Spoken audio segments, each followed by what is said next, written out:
किसान भाइयों नमस्कार। मेरा नाम डॉक्टर देवी प्रसाद शुक्ला है। मैं कृषि विशेषज्ञ के पद पर कार्यरत हूँ।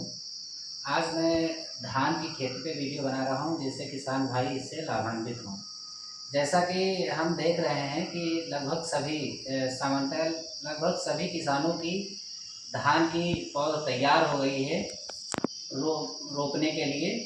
लगभग उसकी जो उम्र होती है नर्सरी की 25 से 30 दिन होनी चाहिए। अगर 30 दिन से ऊपर होता है तो अगर उसके बाद में हम ट्रांसप्लांटिंग करते हैं, पौध रोपाई करते हैं, तो उससे क्या होता है कि उसमें कल्ले फुटाव कम हो जाते हैं। इसीलिए सामान्यतः हमको जब 25 दिन की नर्सरी हो जाए, 25 से 30 दिन के बीच में, तो हमें रोपाई उसकी कर देनी चाहिए, जिससे हमारी फसल स्वस्थ होगी, कल्ले का फुटाव अच्छा होगा और हमारी जो धान रहेगा अच्छा स्वस्थ रहेगा।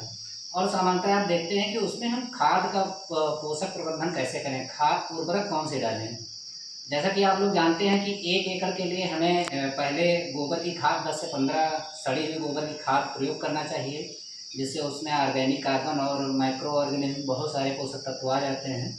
तो सामान्यतः देखा जाए तो 5 से 6 टन गोबर की सड़ी हुई खाद हमें यूज करना चाहिए। उसके उपरांत जब हम 10 से 15 दिन बाद रोपाई के एक दिन पहले उसमें हमें फास्फोरस और पोटास का यूज करना चाहिए। अगर डीएपी का हम यूज करते हैं तो एक बैग 1 एकड़ के लिए डीएपी सफिशिएंट होता है। उतनी मात्रा, क्योंकि उसमें 46% फास्फोरस होती है और डीएपी में नाइट्रोजन भी 18% होती है, तो हमें अलग से नाइट्रोजन डालने की ज़रूरत नहीं है। तो हमें एक बैग हम डीएपी का 1 एकड़ में यूज कर सकते हैं और हम 40 किलो पोटास का यूज कर सकते हैं, जैसे एमओपी म्यूरेट ऑफ पोटास का है, लाल पोटास भी कहते हैं उसको। तो हम रोपाई के पहले यूज करेंगे। क्यों? ये फास्फोरस और पोटास हमें जड़ में देने की ज़रूरत है, जिससे पौधा हमारा विकसित हो रहा है और उसको जड़ के द्वारा फास्फोरस आसानी से ले सके। और आप लोग जानते हैं कि फास्फोरस एक बहुत ही महत्वपूर्ण पौधे के लिए होता है। उसको जीवन की कुंजी भी बोलते हैं। जड़ विकास से लेकर के फल फूल आने तक और उसको ऊर्जा देने तक काम करता है। तो फास्फोरस हमें मिट्टी में ही देना चाहिए।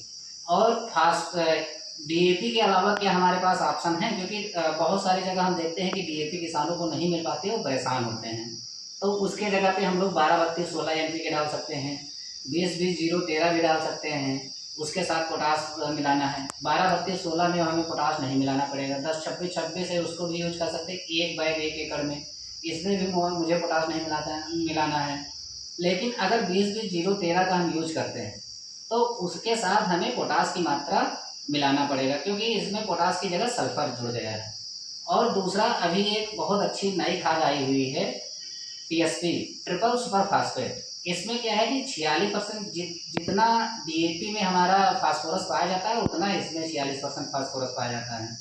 और 15 से 20% इसमें कैल्शियम है और 1 से 2% ट्रेस अमाउंट में सल्फर है। हम धान में दे देंगे वो रोपाई से पहले, जिसके बाद में यूरिया हम इसके साथ दें या न दें, पोटास मिला करके हम पहले दे दें। जैसे हम डीएपी का यूज करते हैं ऐसे टीएसपी का यूज करेंगे रोपाई से पहले। जिसके बाद में क्या करना है, 10 से 15 दिन बाद हम यूरिया दे देंगे, जिससे नाइट्रोजन की मात्रा की आपूर्ति हो जाएगी। और उसके एवज में और कौन से फास्फोरस के सोर्स हैं जिससे हम धान में दे सकते हैं? हम सादी सुपर का भी यूज कर सकते हैं। 1 एकड़ में हमें 3 बैग कम से कम उसका यूज कर दें और उसके साथ पोटास 40 किलो यूज कर दें। दोनों का मिक्सर बना करके हम धान के रोपाई से पहले यूज कर दें, और जिससे हमारी फास्फोरस की मात्रा की आपूर्ति हो जाएगी।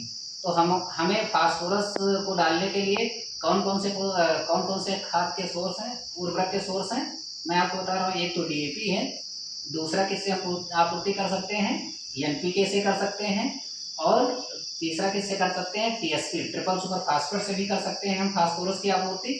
चौथा किससे कर सकते हैं, जो हमारी सुपर आती हैं, और सुपर अच्छे कंपनियों का आप यूज करिए। जैसे है कोरोमंडल है, जैसे आपका कोरोमंडल के अलावा रामबाड़ का आता है, जूलियंट का। तो ऐसे हमारे सुपर यूज करिए, जिससे हम लाभान्वित हों उससे, और हमारे पौधे स्वस्थ रहें। और कोशिश करिए कि फास्फोरस की जो मात्रा है, पोटास की मात्रा है, रोपाई से पहले दें, जिससे हमारी जो फसल है अच्छी रहे और पूरा यूज कर पाए फास्फोरस को। तो ऐसे ही हम बताएंगे नेक्स्ट स्टेज में कि कौन सा और उर्वरक यूज करना चाहिए रोपाई के 15 से 20 दिन बाद। तो उसके लिए मैं दूसरा वीडियो बनाऊंगा और आप लोग ऐसे देखते रहिए और सपोर्ट करते रहिए। बहुत बहुत धन्यवाद।